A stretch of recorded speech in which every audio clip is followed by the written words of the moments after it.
ये इश्क नहीं आसान इतना ही समझ लीजिए, ये इश्क नहीं आसान इतना ही समझ लीजिए, एक आग का दरिया है और डूब के जाना है।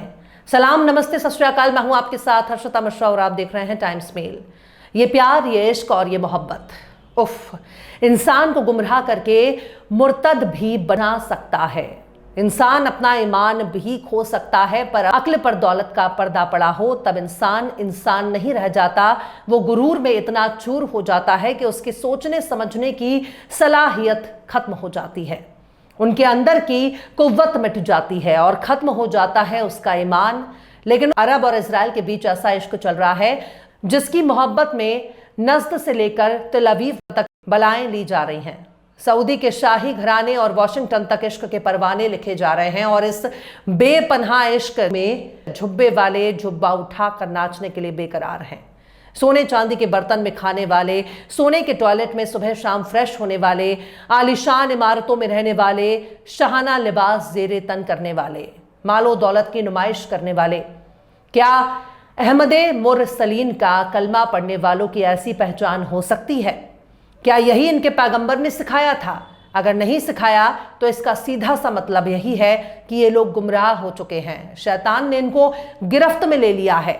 ये वो रास्ता नहीं है जिसे इब्राहिम ने दिखाया था, ये वो रास्ता नहीं है जिसे मूसा, हारून, दाऊद, सुलेमान ने दिखाया था, ये वो रास्ता नहीं है जिसे ईसा ने बताया था, और ना ही ये वो रास्ते हैं जिसे खत्मे रसूल ने दिखाया।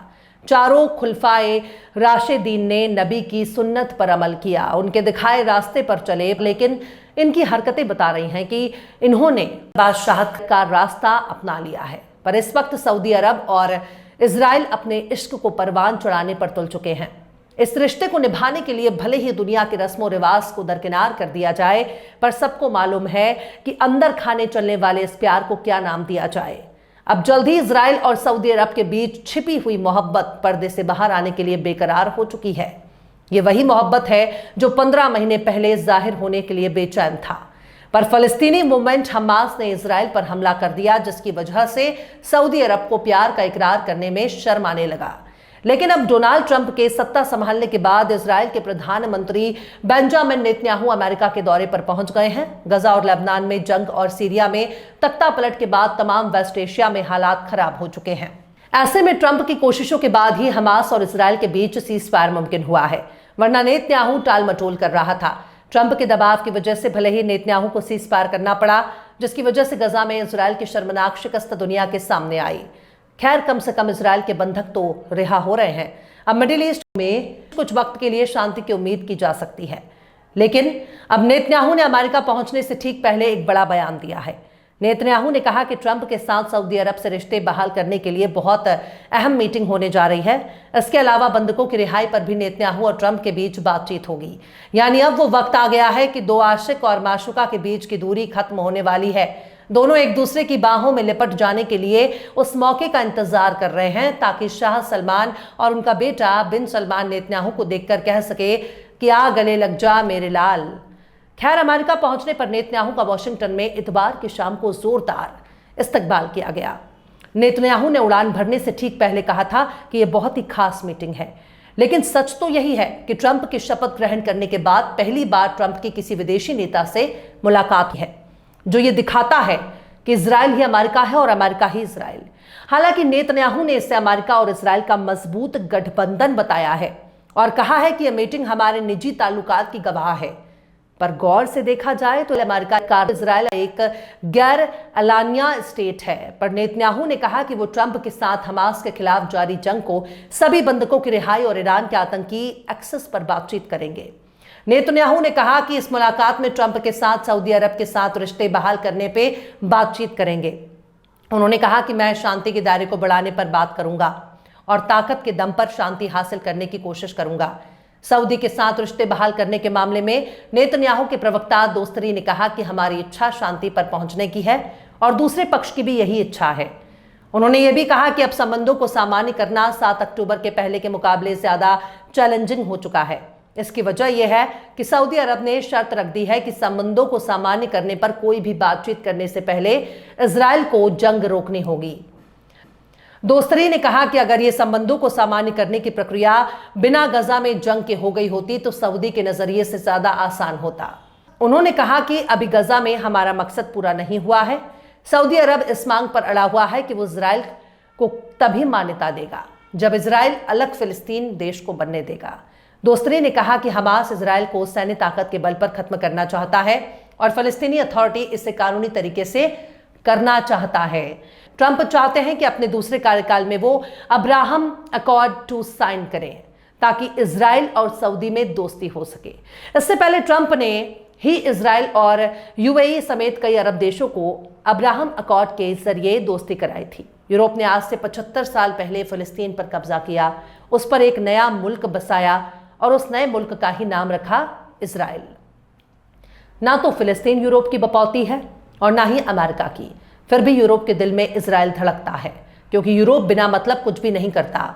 जब तक फिलिस्तीन उस्मानी खिलाफत का हिस्सा था तब तक ना तो अलग अलग अरब के देश मौजूद थे और ना ही अंग्रेजों की इतनी औकात थी कि वो अपनी मर्जी से मुस्लिम देशों में जा सके। पर आज अरब की सरजमीन दर्जनों देशों में बढ़ चुकी है। जबान, मजहब और लिबास के अलावा कुछ भी अब एक नहीं है। अरब कभी एक सरजमीन कहलाते थे लेकिन अब अलग अलग नाम से जाने जाते हैं। गौर करने वाली बात यही है कि अरब के देशों को बनाने वाले भी वही लोग हैं जिन्होंने फिलिस्तीन पर कब्जा करके इजराइल बनाया। अरब के अलग अलग देश बनने के बाद अंग्रेजों को अरब देश में बेधड़क आने जाने की आज़ादी मिल गई। अरब के देशों में सिर्फ दिखाने के लिए बादशाहों को बैठाया गया। असल कंट्रोल तो अंग्रेजों के हाथ में है। अमेरिका के सबसे ज्यादा मिलिट्री बेस अरब के देशों में मौजूद हैं, पर यूरोप के लिए मिडिल ईस्ट में इजराइल सबसे बड़ा मिलिट्री बेस है जिसके जरिए ये पूरे मिडिल ईस्ट और उनके आसपास के इलाकों पर नजर रखते हैं।